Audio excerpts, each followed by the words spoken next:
आग्र्याच्या दरबारामध्ये छत्रपती शिवाजी महाराजांच्या समोर संभाजी महाराज असताना संभाजी महाराजांनी औरंगजेबाची 5000 मनसबदारी स्वीकारलेली आहे. छत्रपती शिवाजी महाराजांच्या समोर महाराजांची होकार असल्याशिवाय होईल?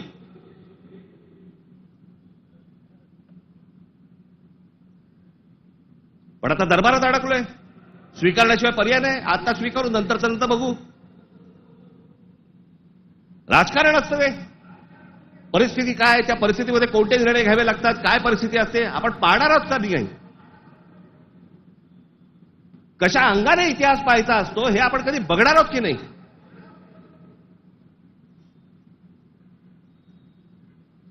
काही कशाचा कशाला माहिती नाही.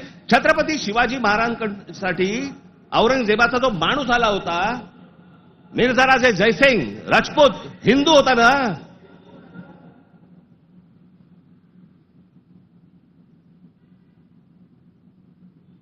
ज्या सिंहगडावरती आमच्या तानाजी मालुसरेंचा आज तिथे मृत्यू झाला, ते कोणाबरोबर लढाई झाला? उदयबान राठोड बरोबर ना. राजपूत होता ना, हिंदू होता ना. काय घेऊन बसलोय आपण?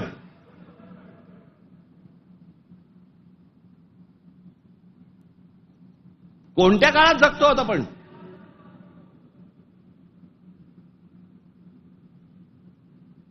छत्रपती शिवाजी महाराजांच्या जन्माच्या अगोदरचा काळ वेगळा होता, नंतरचा काळ वेगळा आहे.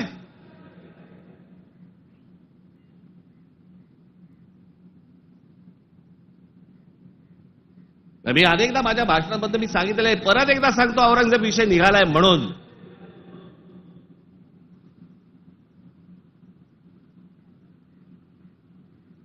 औरंगजेब बादशाह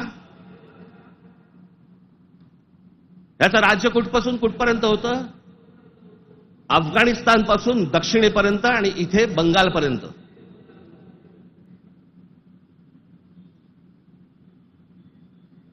छत्रपती शिवाजी महाराज ज्यावेळेला आग्र्यावरनं निघाले, सुटले, महाराष्ट्र जेव्हा आले, त्याच्यानंतर राज्याभिषेक झाला 74 साली आणि 1680 साली महाराजांचा मृत्यू झाला, निधन झालं त्यांचं. त्या दरम्यान औरंगजेबाचा एक पुत्र, मुलगा, महाराज गेल्यानंतर दक्षिणेत आलाय आणि औरंगजेबाच्या मुलाला शह म्हणजे राहायला जागा बरोबर घेतलं. हे संभाजीराजांनी घेतलंय. तो तिथून पळून आलाय. वाचा जरा इतिहास, वाचा जरा. औरंगजेब ज्या वेळेला आग्र्यावरनं निघालाय, महाराज गेले 1680 साली आणि औरंगजेब महाराष्ट्रामध्ये पोहोचलाय 1681 साली. 1681 ते 1707, 27 वर्ष तो महाराष्ट्रात लढत होता.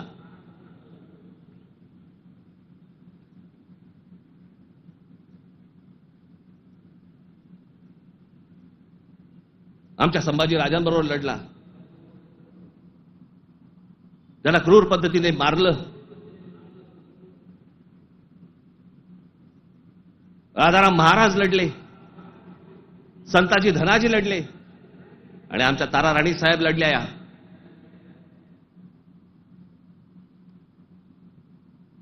एक महाराष्ट्राचे खूप मोठे लेखक होऊन गेले, नरहर कुरुंदकर. त्या कुरुंदकरांच्या एका पुस्तकामध्ये फार अप्रतिम वाक्य आहे की मराठे सर्व लढाया हरत होते, पण औरंगजेब एकही लढाई जिंकू शकत नव्हता.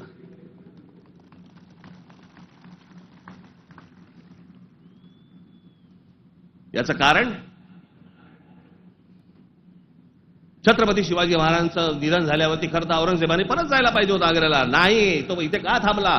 एवढा मोठ्या बलाढ्य प्रदेशाचा राजा, शहनशाह, एका 2.5, 3, 3.5, 4 जिल्ह्याच्या एका राजासाठी इथे ठाण मांडून का बसला?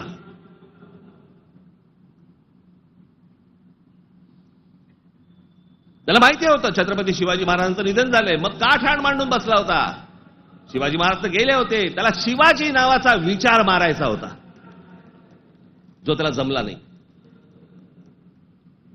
सगळे प्रयत्न केले, सर्व प्रयत्न केले आणि इथे शेवटी मेला. जगाच्या इतिहासामध्ये औरंगजेब वाचला जातो, अभ्यास केला जातो त्याचा.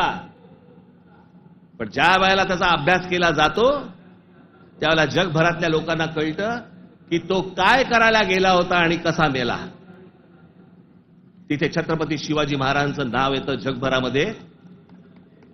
जी कबर आहे ना, जी सजवलेली काढून टाका, कबर नुसती दिसली पाहिजे आणि तिथे एक मोठा बोर्ड लावा, आम्हा मराठ्यांना संपवायला आलेला औरंगजेब इथे आम्ही गाडला गेला.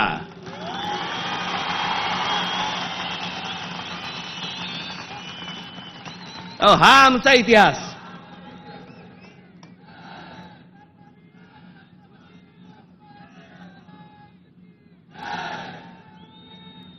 अफजल खान ज्या वेळेला इथे आला, इतिहास कशासाठी वाचायचा? इतिहासातलं बोध घेण्यासाठी वाचायचा.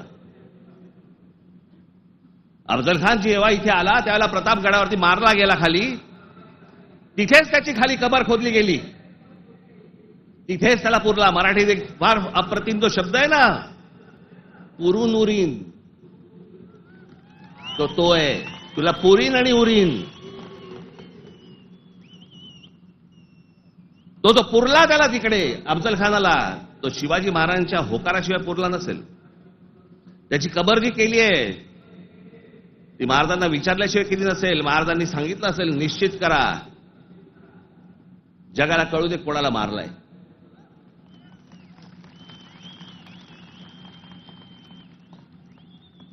आपण ज्या मराठ्यांनी महाराष्ट्राने ज्यांना ज्यांना गाडले त्यांची प्रतीकं नेस्तनाबूत करून चालणार नाही. ती जगाला दाखवली पाहिजेत, आम्ही यांना गाडलंय.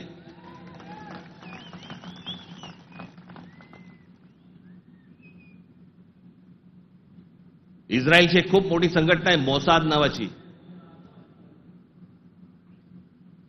त्याचं एक पुस्तक आहे.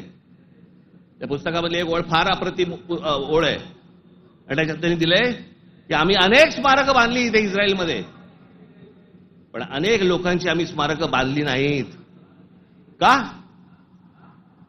कारण ती जर बांधली तर जगामध्ये ते कृत्य आम्ही केलंय असं जगाला कळेल, म्हणून आम्ही नाही बांधली.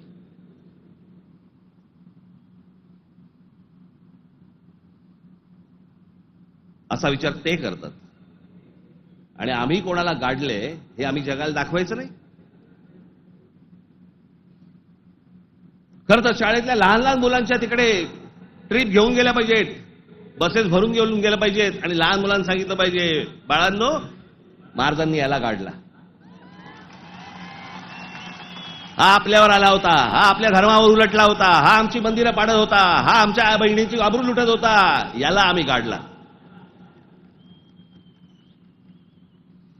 नाही तर पुढच्या पिढ्यांना आम्ही काय इतिहास सांगणार आहोत?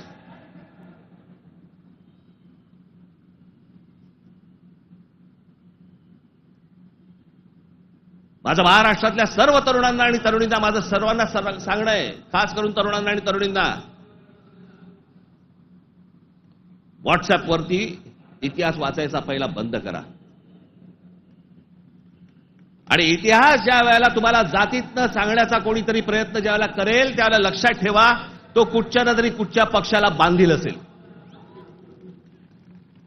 तुमची फक्त माती भडकवण्यासाठी हे सगळे उद्योग केले जातात. तुम्ही एक होऊच नाहीत, तुम्ही मराठी म्हणून एक येऊच नाहीत, तुम्ही महाराष्ट्र म्हणून एक येऊच नाहीत, याच्यासाठी हे सगळे प्रयत्न चालू असतात. मुळात विषय वेगळे असतात आणि मग विषय हे असले विषय काढून तुम्हाला भरकटवलं जातं, वेगळीकडे दिलं जातं आणि आम्ही तिकडे बघतो आणि बाकीचे इकडे काम आटपून घेतात. मधल्यामध्ये अडाणींना जमीन पण मिळून जाते.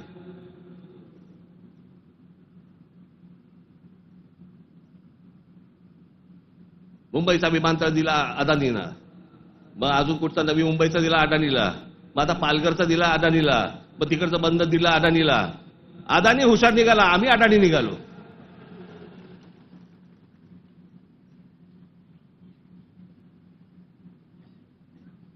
कित्येक गोष्टी आहेत ज्या विधानसभेमध्ये बोलल्या जाऊ नयेत. लाडकी बहीणचं काय झालं?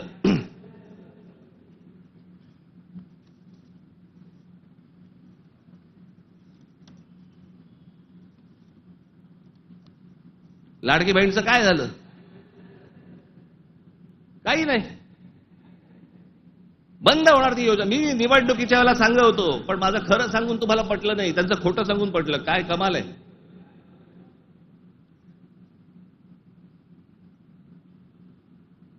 ज्या महत्वाचे जे विषय आहेत, या सगळ्या महत्वाच्या विषयांकडे आपण दुर्लक्ष करायचं आणि दुर्लक्ष करून आम्ही कुठे भरकटायचं, कुठे चालले आमचा. विधानसभेमध्ये चर्चा कशावरती? औरंगजेबावर.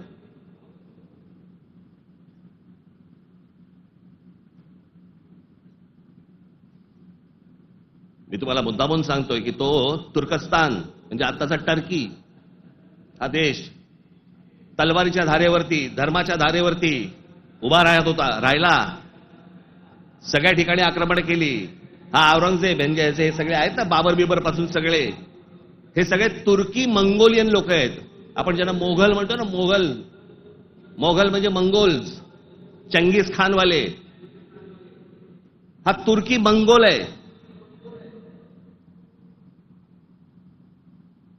सगळं धर्म, सगळं मुस्लिम धर्म तलवारीच्या धारेवरती सगळ्या देशभर जगभर पसरवण्याचा प्रयत्न केला. नंतर धर्माच्या आधारावरती तुम्हाला देश नाही उभा करता येत. हे अनेक देशांना समजलं. त्यातला पहिला टर्की म्हणजे तुर्कस्तान. तिकडे 1922 साली त्यांच्या पंतप्रधान काय प्रेसिडेंट जो काय असतो तो, त्याच्यावरती केमाल पाशा नावाचा माणूस आला आणि केमाल पाशाने सगळं अख्खं तुर्कस्तानचं चित्र अख्खं पालटून टाकलं. 1938 साली मला असं वाटतं ते गेले. त्याच्यानंतर जी लोक आली तिथे इस्लाम आता म्हणण्यापुरता आहे तिथे, पण तो आता भाग दक्षिण युरोप म्हणतात त्याला, दक्षिण युरोप. तिकडची परिस्थिती, तिकडची अवस्था जर समजा तुम्ही बघितलीत, म्हणजे त्या सगळ्या ठिकाणी मशिदी आहेत, सगळ्या गोष्टी आहेत, पण तुम्हाला रस्त्यावरती धर्म दिसत नाही. कारण त्याच्या लक्षात आलं की धर्मामुळे देशाची प्रगती होणार नाही. तरी काय काय प्रकार केले केमाल पाशाने. राज्यघटनेत तुर्कीला धर्मनिरपेक्ष राष्ट्र म्हणून घोषित केलं. इस्लामला राज्य धर्माचा दर्जा काढून टाकला. शरिया कायदे रद्द करून स्विस सिव्हिल कोडवर आधारित नवीन कायदा लागू केला.